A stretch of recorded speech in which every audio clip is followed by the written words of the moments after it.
Gênesis 37, versículo 23 ao 25.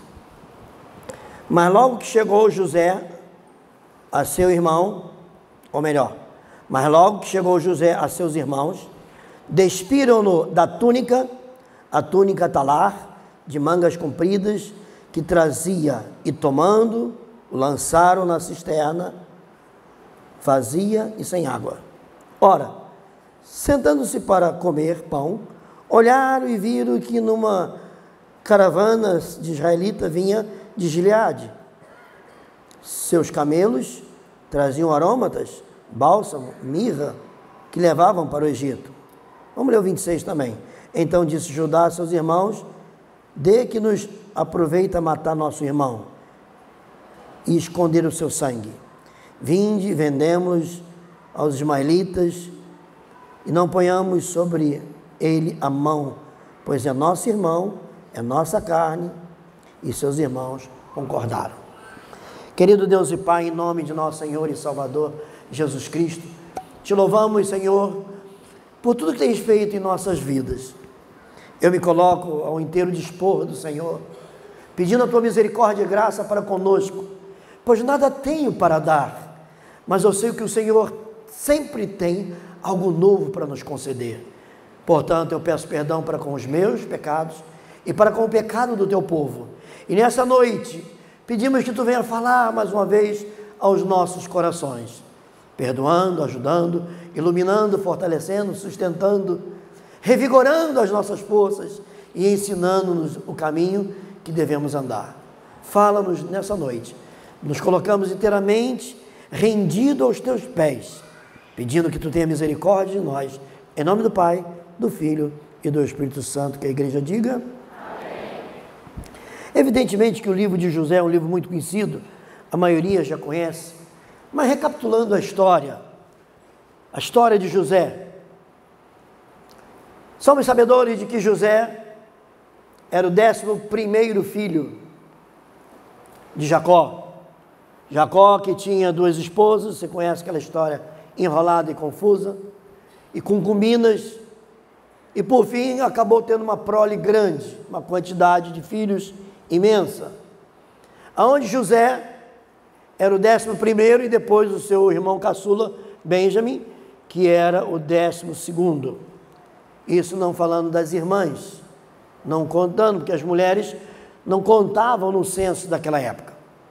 Por isso as mulheres têm que agradecer muito a Deus e não dar ouvido a esses mimimi que tem aí fora, dizendo que o cristianismo tira a igualdade da mulher. Pelo contrário, o cristianismo deu dignidade à mulher. A mulher no passado era comparada a um camelo, doente e desdentado. Normalmente se dava 2, 3 mulheres por um camelo, ou mais. O cristianismo restaurou, resgatou a dignidade da mulher, quando o próprio Senhor Jesus a coloca na posição de igualdade para com o homem. Em nenhum lugar na Bíblia a mulher é tratada em desigualdade para com o homem. É claro, ela é colocada em certas esferas em posição de submissão. E isso é um processo normal. Nenhum soldado que submete ao seu comandante, ele está inferiorizado ou desmerecido. Ele é um homem igual e semelhante ao seu comandante. Só que dentro de uma hierarquia do exército, ele está submisso à autoridade. Evidentemente que a sua filha e o seu filho estão de igualdade para com você. Não é porque você é mãe que você é mais importante ou maior do que ela. A sua filha está em posição de igualdade diante de Deus para com a mãe. A única diferença é que ela está debaixo da autoridade da mãe. Então a questão de exercer a autoridade não modifica o relacionamento de igualdade entre as pessoas.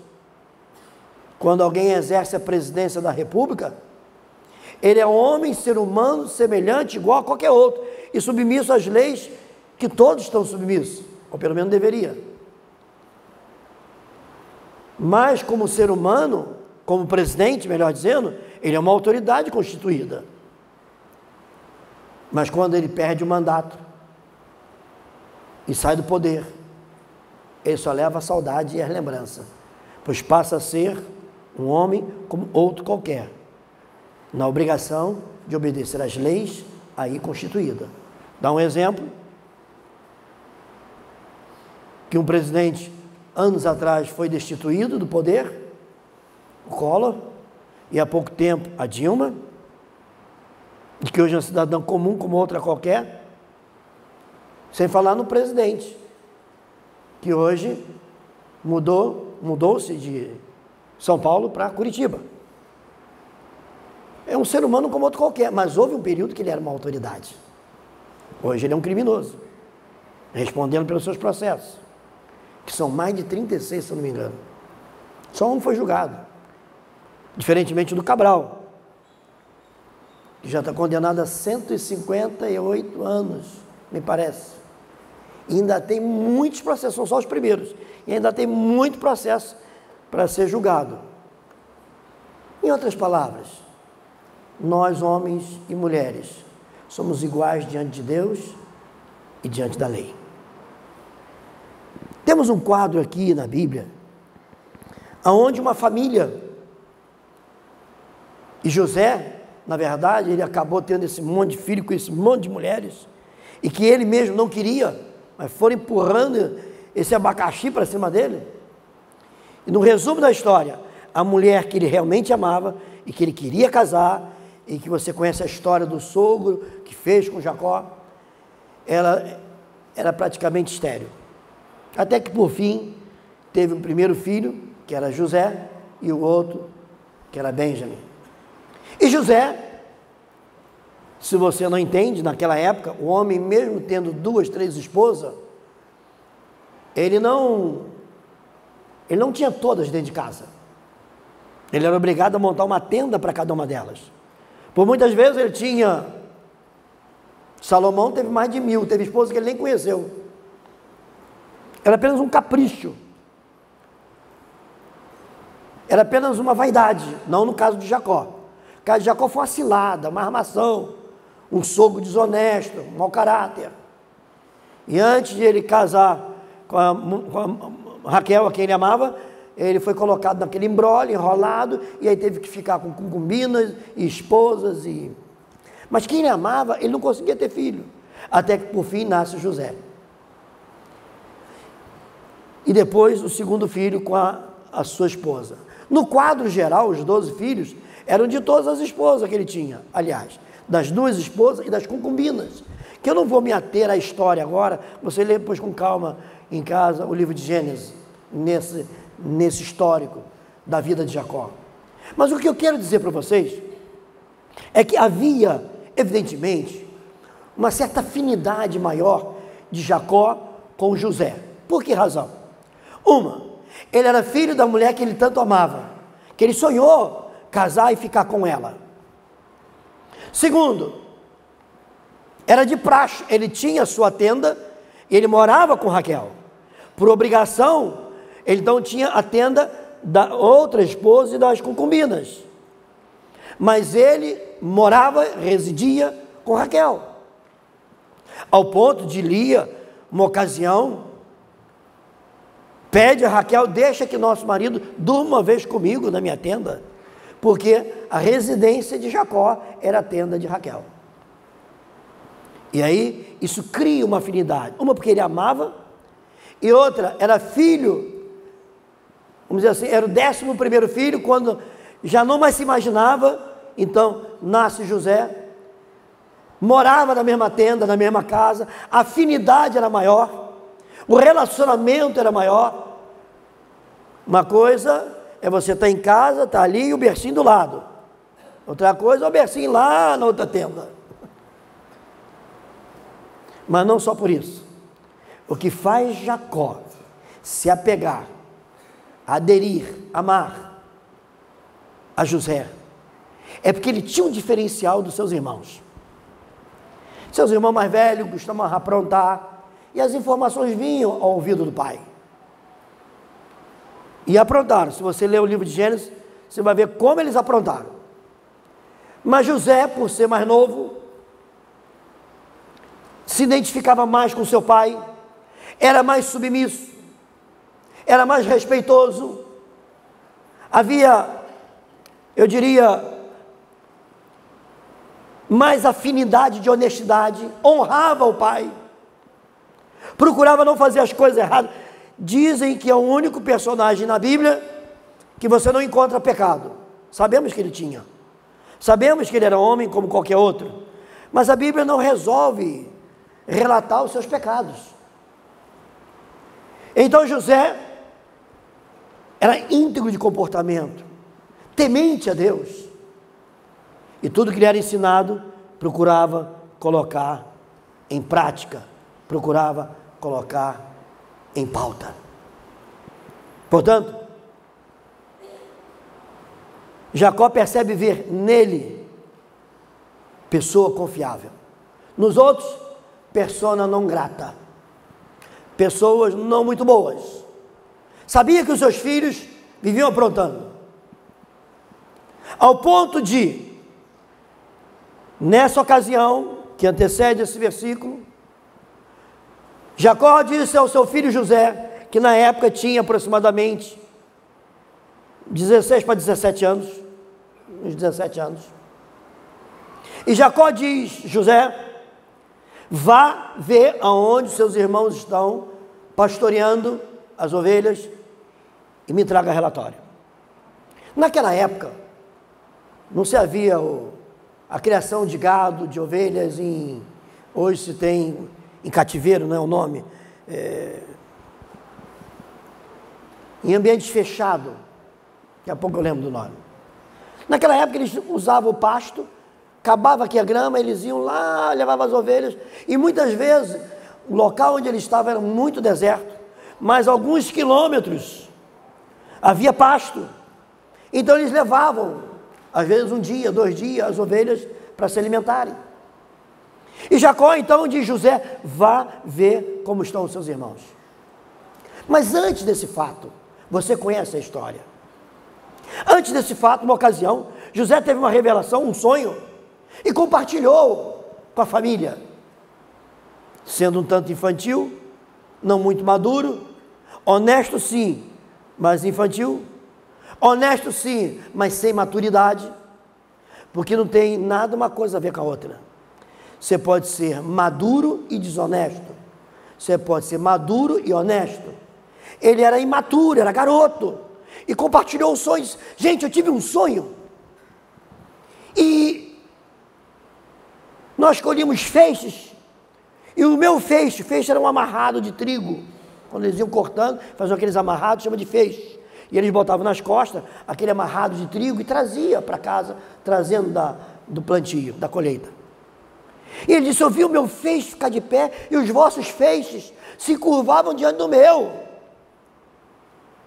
Ele achou bacana aquilo, e não teve a maldade, não diria, mas a esperteza, ou a vivência,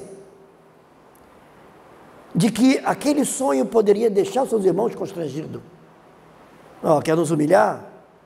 Mas provavelmente ele deve ter pensado: apenas um sonho, gente. E aí houve o segundo sonho, e quando ele contou o primeiro, já não gostava, porque já não viam ele com bons olhos. Isso aí é o dedo duro da família. A gente não pode pular a cerca um pouquinho, que ele vai logo cagueta para o pai. Para eles, ele era um dedo duro. Tudo depende de como se vê a vida. Para os seus irmãos, José era um fofoqueiro, linguarudo. Mas para ele, José, ele era apenas um filho obediente, que fazia o que o pai mandava, que seguia as orientações, que acatava o que a autoridade acima dele lhe outorgava. Houve outro sonho, aonde as estrelas, 11 estrelas, a lua e o sol se curvavam diante dele. E essa já foi dura demais para aqueles homens. E eles comentavam entre eles: lá vai o sonhador. E quando o pai preparou uma túnica,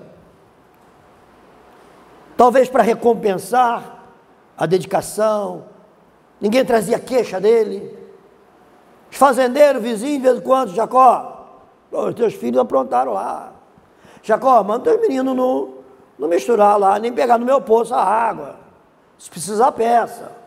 Havia queixas, havia o mau comportamento, ele é como mau cheiro.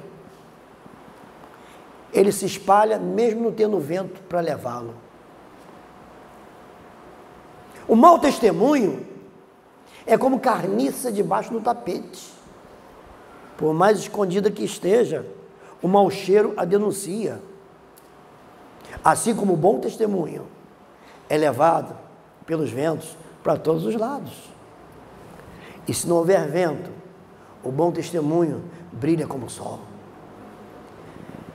E os irmãos ficaram meio enfurecidos com ele. Só estou recapitulando a história para que alguns que não conheçam possam entender melhor.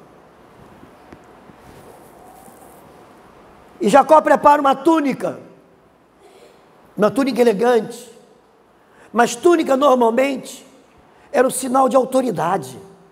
Talvez seu pai tenha pensado, ele ainda é novo, 17 anos, mas é tão leal, tão fiel, tão dedicado.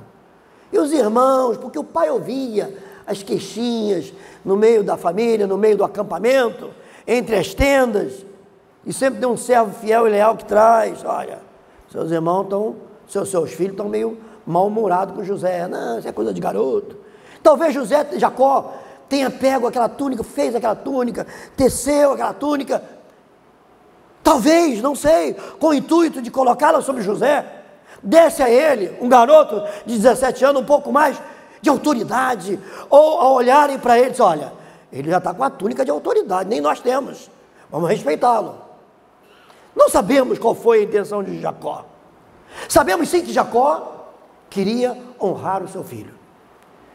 E aí então Jacó faz o que fez aqui nesse dia, vá ver onde seus irmãos estão. E os seus irmãos, e ele foi, e ao vê-lo longe, à distância, antes José pergunta, vocês viram, o homem achou que ele estava perdido, vocês viram meus irmãos assim assado?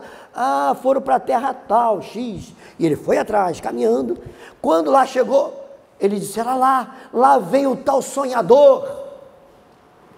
Eles já estavam tomados de muita inveja, eles já estavam tomados de muita raiva, de muito ódio, de muita mágoa, de muitos sentimentos ruins e negativos. Então, disseram, que tal nós pegarmos ele e matarmos? Vamos matá-lo. E Rubens, que era o mais velho, disse, não sabemos se disse não por amor ou por precaução, por ser o mais velho, responsabilidade caia sobre ele. Não façam isso. E tentando livrá-lo da morte, deixa ele aqui num poço, bota ele num canto, não toque nele. E saiu para resolver alguma coisa. Nisso vem uma caravana, midianitas, e os irmãos, provavelmente dispostos a matá-lo. Levanta-se um deles, que Judá, também não sabemos se com a intenção realmente de salvá-lo, ou de se livrar da responsabilidade, disse, não vamos fazer isso. Vamos vendê-lo, olha, vem uma caravana de midianitas, vamos vendê-lo. E ele vai para o Egito como escravo, a gente esquece. E não precisaremos ter a culpa do sangue dele em nossas mãos. E assim fizeram. E então venderam José para o Egito, para os midianitas. Ouça bem, irmãos, se o seu sonho ou projeto não estiver inserido no sonho e projeto de Deus, não vale a pena ir atrás deles. Vou repetir. Se o seu sonho ou projeto não estiverem inseridos no sonho e projeto de Deus, não vale a pena ir atrás deles. Sonhe os sonhos de Deus e projete em sua vida os projetos de Deus. Logo chegou José, despiram da sua túnica. Primeira coisa que tentaram fazer, arrancar o símbolo de autoridade que ele tinha recebido do pai. Isso é a primeira coisa que o diabo quer fazer com você. Tirar a autoridade sobre você dada pelo pai. E aí Satanás começa a tramar. E tramar, muitas vezes, através das pessoas mais próximas, dos irmãos mais chegados, que estão tomados de ciúme e de inveja, porque você está crescendo no caminho do Pai. Tiraram-lhe a túnica, sabiam que era o elo de autoridade, de relacionamento com o seu pai. O que é a inveja? O que é o ciúme? Porque através da inveja e do ciúme, seus irmãos lhe venderam sem o menor pudor. Todas as vezes que você se aproximar do Pai, isso causará inveja em quem não quer pagar o preço da santificação. Destituir da túnica é tentar destruir o que te liga ao Pai. Ué, você é crente? Ora, o que você fez? Porque você deu uma escorregada. Rapidamente tentam arrancar tua túnica. Aí você perde o controle em casa e dá aquele berro com aquele marido cabeça oca. Primeira coisa que Satanás faz atrás dele: ué, tá nervosa? Você não é da igreja? Tentando roubar tua túnica. Tentando arrancar a tua túnica. Ué, tá nervoso aqui no trabalho? Você não é crente? Tentando roubar sua túnica, tentando tirar sua túnica. Eu lembro da irmã, oh Jesus, o nome dela. Bem, havia uma irmã, senhora idosa, Nova Vida de Botafogo, baixinha, bem europeia ela, branquinha, cabeça branquinha. E aquela irmã usava um batom, irmãos, mais vermelho que esse tapete. Você de longe avistava a irmã, porque a cabeça branquinha, ela desse tamanhozinho, já de idade, aquela pele branquinha igual um leite, e aqueles lábios parecendo um morango. Mas essa irmã tinha uma autoridade espiritual, queridos. E eu lembro de duas situações que eu lembro que ocorreram com ela. E uma eu quero contar para vocês. Estamos na fila de oração, e a pessoa veio. E quando ela começou a orar, o demônio se manifestou. Ela começou a orar e o bicho entrou. Ela disse: saia dessa vida em nome de Jesus. O diabo ficou encarando ela. Saia dessa vida em nome de Jesus. E o diabo continuou encarando. Na terceira vez: saia dessa vida em nome de Jesus. Ele virou e disse assim: eu saí? Você com esse batom? Atrevido, né? Estava fazendo o quê? Tentando tirar ela com aquela cabeça branca e aqueles lábios vermelhos, disse: com batom e sem batom, não quero mais conversa, sai em nome de Jesus. E a mulher deu o bote para trás e o demônio saiu. Nossa autoridade não está em brinco, nem em batom vermelho, amarelo, roxo, preto.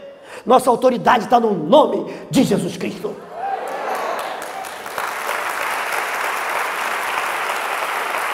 Que o Senhor seja honrado.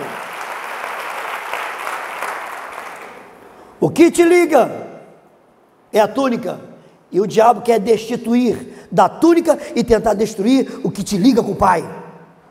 Tentar tirar a tua autoridade, afinidade, relacionamento, intimidade, o teu chamado ministerial. Um abismo chama outro abismo. Um pecado chama outro pecado. Portanto, queridos, coloque no seu coração o seguinte ponto: lançaram numa cisterna. O segundo ponto: a inveja faz o homem praticar o mal sem se importar com o sofrimento alheio.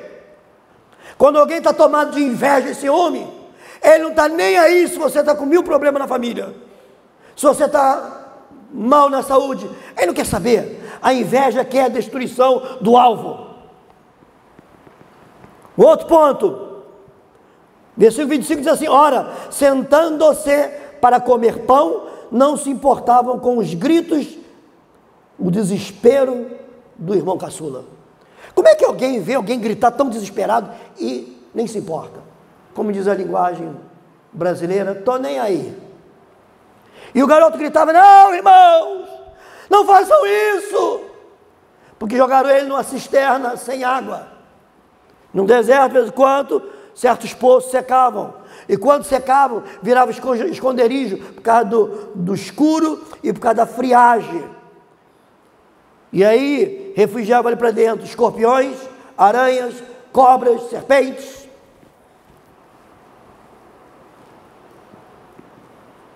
Você conhece algum morto que teve uma morte instantânea, ficou com medo? Não.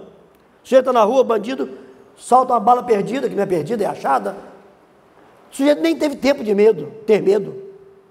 Quando alguém infarta, pum, infartou caiu duro. Não dá tempo de ter medo. Mas quando é jogado dentro de um poço, onde provavelmente tem serpentes e escorpiões, é uma noite em claro, com as pedrinhas tacando, é agonia a noite toda. Irmãos, por favor, me tirem daqui. Eu não estou falando de um homem de 40 anos, estou falando de um garoto de 16, 17 anos. Irmãos, me tira daqui, por favor. Você vai gritar a noite toda. Quem te jogou no poço, está tomado de inveja, vai nem se importar. Ainda bem que a nossa suficiência não vem dos homens, mas de Deus. O salmista diz, olho para o alto, para o monte, da onde vem o meu socorro vem do Senhor dos Exércitos. A minha esperança não está na carne, nem no braço mortal, a minha esperança está naquele que era, que é e sempre será o mesmo, Cristo Jesus, o Rei da Glória. Bendito aquele que clama, pois a palavra nos ensina, clama-me e responderei, clama-me e te responderei. Portanto, queridos, depois que os irmãos, lá na frente na Bíblia, você encontra uma passagem, quando José, ainda falando em egípcio, na língua egípcia, os seus irmãos ali estavam, ele não tinha se revelado, e eles estavam apavorados de serem presos, e aí um deles diz assim, Rubem diz assim, esse mal está vindo sobre nós, por causa do nosso irmão, mas não sabia que José estava entendendo, pelo mal que fizemos, eu disse para não matá-lo, eu disse para não fazer aquilo, e a Bíblia no capítulo 42, versículo 21 diz assim, pois lhe vimos a angústia da alma, quando nos rogava, e não lhe acudimos, por isso nos veio este mal. Pela mão dos homens, José estava sendo vendido. Para Deus, ele estava entrando na escola do treinamento missionário. O mundo pode se erguer contra você. Se você estiver no lugar certo, você é um bem-aventurado. Eu sempre digo que algumas pessoas não entendem. Eu prefiro não ir para o céu. Eu não quero ir para o céu. Eu não desejo morar no céu, se Jesus não estiver lá. Eu prefiro ser jogado no inferno. Eu prefiro ser lançado no inferno. Eu preciso ser afogado. Eu prefiro ser afogado no inferno, se Jesus estiver lá. Porque eu quero estar com meu Jesus. Porque o céu sem Jesus vira um inferno. E o inferno com Jesus vira o céu. Não é o lugar que faz a diferença, é Ele que faz a diferença. É Ele que faz a diferença. Se eu fosse você, dava glória a Deus. Portanto, pela mão dos homens, tudo pode acontecer, mas pela mão de Deus, muito mais pode acontecer. Para os homens, José estava se tornando um escravo. Para Deus, ele estava se libertando das amarras, da inveja, das limitações e meninice dos seus irmãos. Estavam dispostos a matá-lo, sim. E o interessante é que quem o livrou e deu a ideia de vendê-lo foi Judá. Judá significa louvor. Irmão, quem livrou José da morte naquela hora foi Judá, foi louvor. Louvor libertou ele na hora certa. Pois, portanto, quanto a situação se apresentar difícil, Louvor. Me jogaram na caverna, louvor. Querem me vender, louvor. Mas como louvor? No meio da tragédia, louvor. Em tudo dá graça, porque essa é a vontade de Deus em Cristo Jesus. Mas como louvor? Louvor, louvando. Louvai a Deus em todo tempo, em toda hora. Louvai a Deus em todos os lugares. Louvai com adufo e com dança, com saltério e com harpa. Louvai, grandes e pequenos, fortes, importantes e simples. Louvai. Louvai ao Senhor com toda a tua força. Louvai com toda a tua alma. Olho para o monte de onde vem o meu socorro vem do Senhor. Então o que eu tenho a dizer? Eu tenho que dizer, só o Senhor é Deus. Só o Senhor é Deus. Só o Senhor é Deus. Louvai o Senhor em todo tempo, em toda hora, em todo lugar, porque o nosso Deus é tremendo sobre toda a terra. Louvor livrou José. Disse, não, venda ele, não mata não. Na hora da situação difícil, comece a louvar. Diga, Senhor, eu não tenho resposta, mas eu sei que o Senhor me livrará. Eu não sei o que fazer, mas o Senhor está comigo por onde quer que eu andar. O Senhor é a minha fortaleza, o Senhor é a minha força maior, o Senhor é o meu Deus, o Senhor é o meu canto, a minha adoração, o Senhor é o verbo, o Senhor é o alfa, o ômega, o princípio e o fim, o Senhor é Deus, o Senhor é Deus. Na angústia, louve. Na tribulação, louve. Na dor, louve. Pois o louvor é anestésico para a dor, é bálsamo para a alma. Portanto, para os homens, José estava se tornando um escravo. Para Deus, ele estava se libertando das amarras. Nós não temos a última palavra. A promessa que Deus colocou sobre você está ordenada para o teu destino. Vou repetir. Nós não temos a última palavra. A promessa que Deus colocou sobre você está ordenada, com certeza, para o seu destino. Portanto, muitos sofrem por causa dos sonhos, visões que Deus dá. E como sofrem? Porque o inimigo morre de inveja, morre de raiva. Como entender cada passo? José foi vendido para a sua destruição, mas Deus a transformou numa promoção. Eu vou repetir. José foi vendido para a sua destruição, mas Deus a transformou numa promoção. Estão tramando a sua destruição? Estão tramando a sua queda? Fica firme no Senhor, olha para o alto, para o alvo, consumador da nossa fé. Pois o mal que tramarem para a sua destruição, Deus transformará para a sua promoção. Teu subchefe vai ter que bater continência, porque Deus te coloca como chefe dele. Nem olhos viram, nem ouvidos ouviram o que Deus tem preparado para aqueles que amam a Deus. José foi falsamente acusado para a sua condenação, mas Deus a transforma num caminho de sua promoção. José foi esquecido pelo copeiro-chefe, resultado da ingratidão, mas Deus a transforma num caminho da sua promoção. Deus era com José, fala, Deus era com José. Está fraco, Deus era com José. Essa frase você encontra em vários momentos na história de José. Acontecia isso, assim, Deus era com José. Aconteceu isso, Deus era com José. Mas só vem calamidade. Irmão, não importa quantas calamidades te alcance.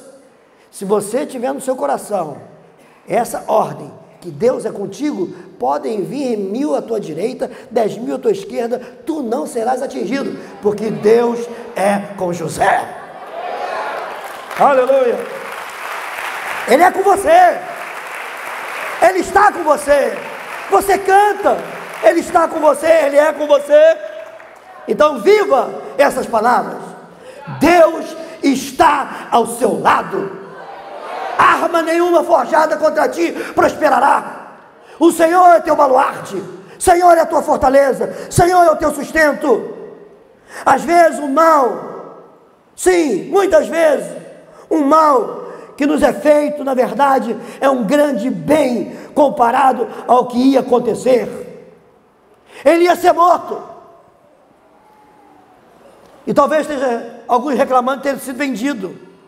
Mas eu estou sendo vendido, eu estou sendo traído, eu estou sendo colocado na mão dos midianitas, eu serei escravo no Egito, e muita gente reclama de certas situações. Lembre-se, é melhor ser vendido para os midianitas do que ser morto. Muitas vezes o que está acontecendo com você, o que está batendo à tua porta, de tão difícil que pareça, tão calamitoso que seja, é um livramento de uma tragédia maior que te alcançaria. E José entendeu que ser vendido para o Egito não era bom, mas era melhor do que ser morto naquele poço. Então, em tudo dai graça, porque essa é a vontade de Deus em Cristo Jesus. Ele sabe o que é melhor para você, e Ele te livrará no momento certo. Amém, irmãos? Amém. Pois bem, José não se revoltou, não ficou magoado ou irado. O tempo curou seu coração. E aqui me faz lembrar da história de um homem mundialmente famoso. Nós estávamos com um grupo de pastores, exatamente na semana da morte dele. Estou falando de Nelson Mandela. Íamos com um grupo de pastores, e eles disseram, vamos almoçar, e pediu que o guia nos levasse. E o guia nos levou ao shopping, até por sermos estrangeiros, turistas e pastores. Nós estávamos indo para a África, para a Nigéria, e no retorno tivemos um período em Joanesburgo, África do Sul, então nos levaram para almoçar. Aí o guia nos levou para o shopping mais rico, mais chique de Joanesburgo, aquela coisa, você sabe que você entra no centro de Joanesburgo, na África do Sul, parece que você está na Inglaterra, é um show, porque sempre teve o apartheid, os ingleses controlavam aquilo, tudo é muito bem feito. O shopping é um luxo. Eu conversava com o pastor Valmir uma ocasião atrás, e ele disse, eu estive no shopping, que ele morou lá, implantando a igreja lá, e disse, rapaz, você comeu naquele shopping? Eu comi. Paguei caro pra caramba, mas comi. Doeu, mas comi.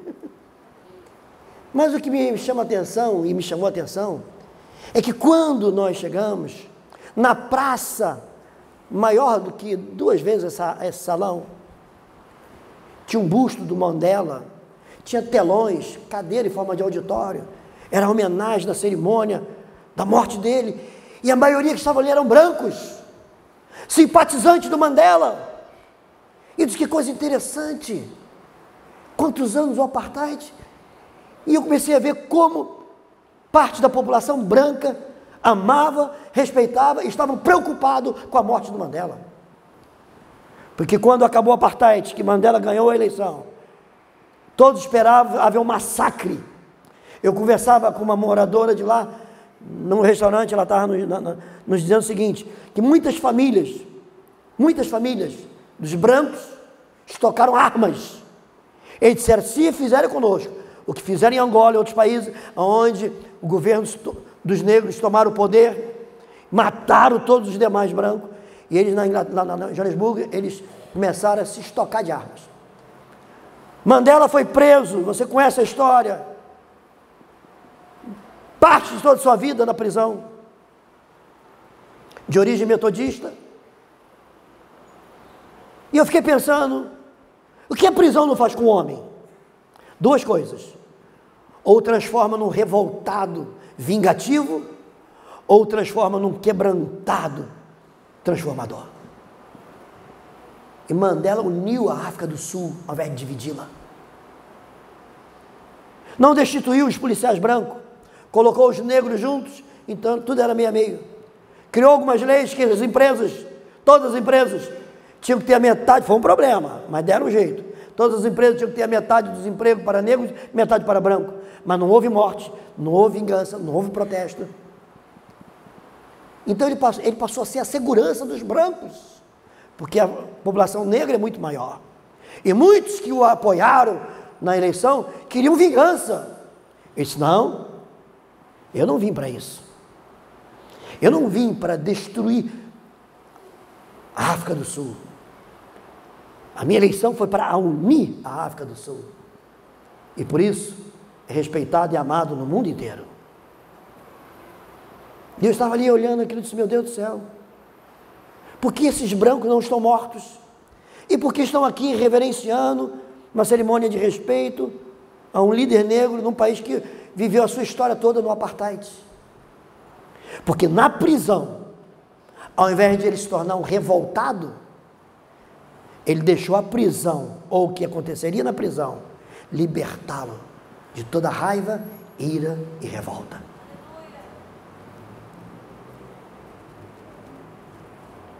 E a prisão modificou e aperfeiçoou o coração de Nelson Mandela e aperfeiçoou também o coração de José do Egito. O sofrimento, o calor do sofrimento fará uma de duas coisas em sua vida.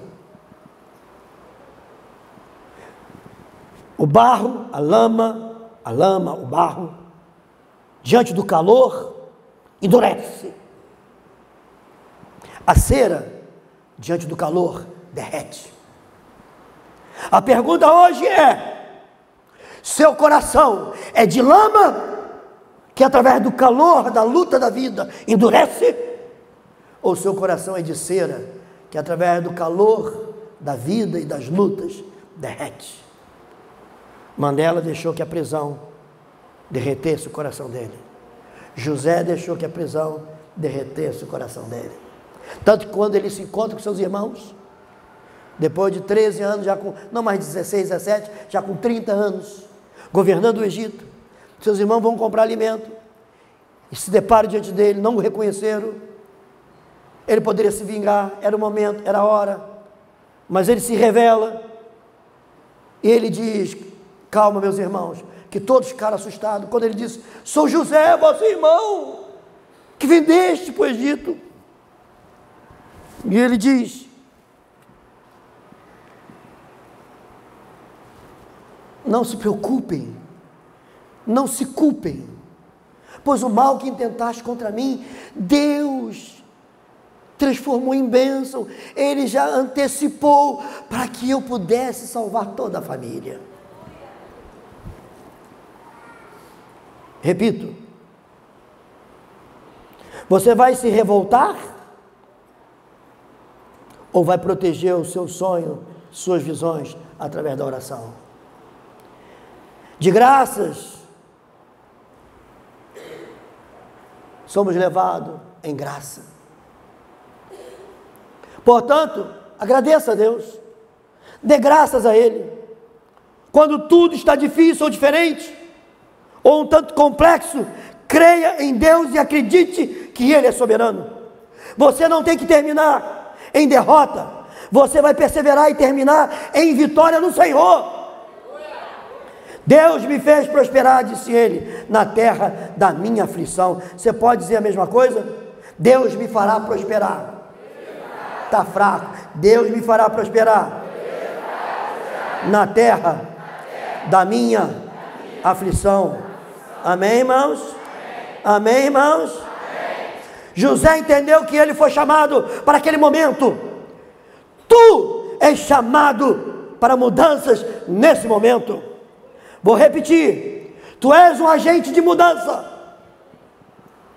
Deus não te chamou para ficar magoado, revoltado, triste, melancólico, abatido, entristecido, amargurado. Deus te chamou para mudar situações. Deus te chamou para mudar corações. Deus te chamou como agente de mudança. Eu digo, Deus te chamou para ser um agente de mudanças. Diga para quem está ao seu lado, você é um agente de mudança. Diga para outra pessoa, você é um agente de mudança. Deus te chamou para ser agente de mudança. Tu és um agente de mudança, tu és um agente de transformação, tu és um agente de combate, tu és um agente de valor. Você foi chamado para mudar momentos, você foi chamado para mudar situações, você foi chamado para mudar circunstâncias, você foi chamado para mudar a história de vidas. Ninguém pode se tornar o que vai se tornar. Vou repetir. Ninguém pode se tornar o que vai se tornar. Não entendeu? Vou repetir de novo. Ninguém pode se tornar o que vai se tornar. É Deus que está conduzindo a situação. Ninguém pode fazer o que você terá que fazer. Ninguém poderá evitar. E ninguém poderá estar aonde você terá que estar. Há algo para você, preparado para você, que só você poderá fazer. Há vidas que serão salvas, curadas e libertas, que eu não poderei estar lá, mas você vai estar, porque Deus preparou você para aquele momento. Você está, repito, ao ponto de entrar numa nova dimensão de vida. Quem não crê, perdeu o recado. Quem crê, já entrou na bênção. O que é para você fazer, ninguém vai poder fazer. Por quê? Porque você é um agente de mudança. Diga, eu sou um agente de mudança. Você vai fazer coisas que nunca antes foi feita. Se você regressar ou recuar na vida, nada ficará bem. Tão somente se obedeceres a palavra, a orientação pastoral, a Deus, o Deus que te honra. Se tão somente obedeceres, Deus fará coisas grandiosas por teu intermédio. E eu estou avançando para encerrar. Você foi chamado por Deus para ser um agente de mudança. A idade, a velhice, a saúde, as circunstâncias, o casamento, nada, absolutamente nada pode mover você do propósito de Deus. Somente a sua vontade ou decisão fará tudo dar certo ou errado. Se quer ser um agente de mudança, diga eu quero. Deus está te perguntando, você quer ser um agente de mudança? Deus está te perguntando, você quer ser um agente de mudança? Então tem que olhar para frente, somente para frente. Tu serás amparado pela graça, tu serás sustentado pela graça, tu serás guiado pela graça, tu serás orientado pela graça, tu serás dirigido pela graça, e com certeza tu serás conduzido pela graça de Deus, nosso Senhor e Salvador Jesus Cristo. Aleluia.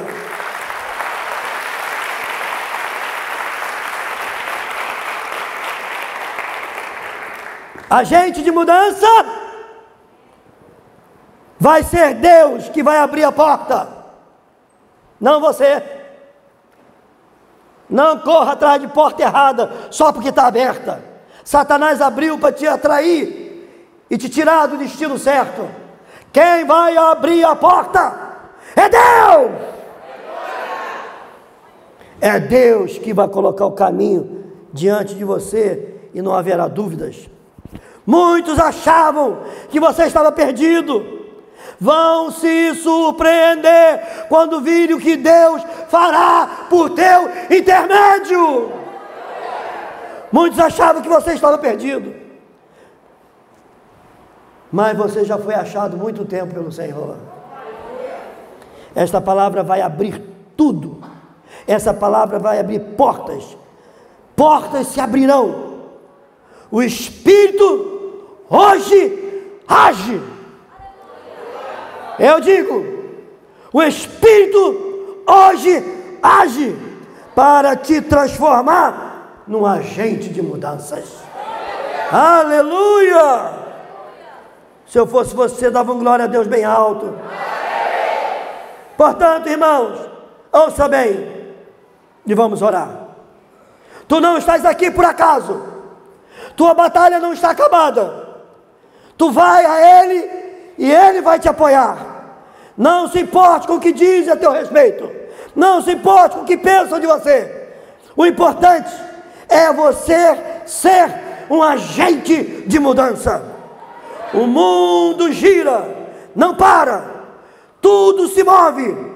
Algo está pronto para se romper. Estamos à mercê de algo que está para acontecer. Deus fará grandes mudanças nos próximos dias. Foi muito fraco, eu estou dizendo. O Espírito hoje age. O Espírito hoje fala. O Espírito hoje diz. O Espírito hoje afirma. Tudo ao redor do mundo está sendo alterado. A sua história também será alterada. O planeta não para, circula em torno do seu eixo, circula em torno do Sol, e junto com todos os planetas e o Sol, circulam em meio ao universo. Tudo circula, tudo age, tudo se move, e Deus está te constituindo hoje um agente de mudança. Aleluia!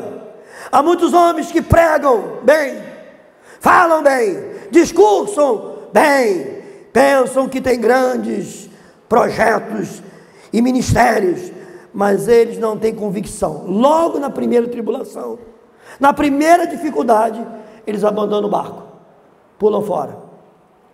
Obedeça seu Senhor Deus, obedeça a sua palavra, ouça o seu pastor e obedeça, e deixa Deus agir na tua vida com sabedoria, com sabedoria, com sabedoria, porque nessa noite Deus te constitui agente de mudança. Lembra semana passada o exemplo que eu encerrei aqui dando? Quem lembra? Ninguém? Caramba! Não, o encerramento, o exemplo que eu dei no finalzinho. Gostei, tá ligado, panela de pressão. Deserto, escola de profeta. Mas eu encerrei contando sobre a jovem conhecida de uma igreja Nova Vida de Caxias, que estava lá na porta da ótica que ela trabalhava. Eu estava angustiado, amargurado, num sinal ali esperando. Me lembro direitinho, estação de Madureira, início de Edgar Romero, e eu olhei, ela, oi, irmão. E eu disse, oi. E quando eu falei, oi, a minha depressão, a minha angústia, a minha tristeza foi embora. Eu arranquei com o carro e entrou uma alegria no meu coração, um entusiasmo. Eu fui um dia super abençoado. Por quê? Porque na porta daquela loja tinha um agente de mudança. Deus está te construindo um agente de mudança. Oi, irmão!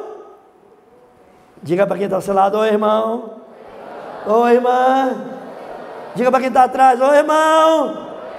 Você é agente de mudança. Diga assim, ó, eu sou agente de mudança. Diga para quem está bem lá atrás, não está te vendo, ó, eu sou agente de mudança. Deus me constituiu agente de mudança. Agente de mudança. Agente de mudança. Diga, agente de mudança. Está fraco. Isso aí é agente de conformismo. O diabo está batendo palma. É isso aí. Então está amarrado mesmo. Você tem que mostrar para ele que você é aquilo que Deus determina, não o que os irmãos de José falam. Ah, mas eu cheguei aqui muito caidinho. Mas não vai sair caidinha, porque aqui tem muitos agentes de mudança que vão profetizar sobre você. Eles vão profetizar sobre você. Aleluia. Agente de mudança. Enquanto eles vão estar tocando uma música, louvando, você vai curvar a cabeça sentado. E você vai fazer uma oração, dizendo, Deus me ajuda. Porque às vezes eu sou o meu adversário. Eu me abato, eu me entristeço. Pede ajuda a Deus. Enquanto os irmãos vão estar louvando. E depois que você acabar de orar, aí você vai ficar em pé para louvar junto com eles. Mas enquanto isso agora, vamos louvar, vamos orar a Deus e dizer, Senhor, muda o meu coração, muda, que eu seja como José, que eu saiba aproveitar tudo na vida. Aleluia. Ore a Deus agora. Senhor, me ajuda a crer, me ajuda na pequena fé. Ajuda-me, Senhor. Ajuda-me, Senhor.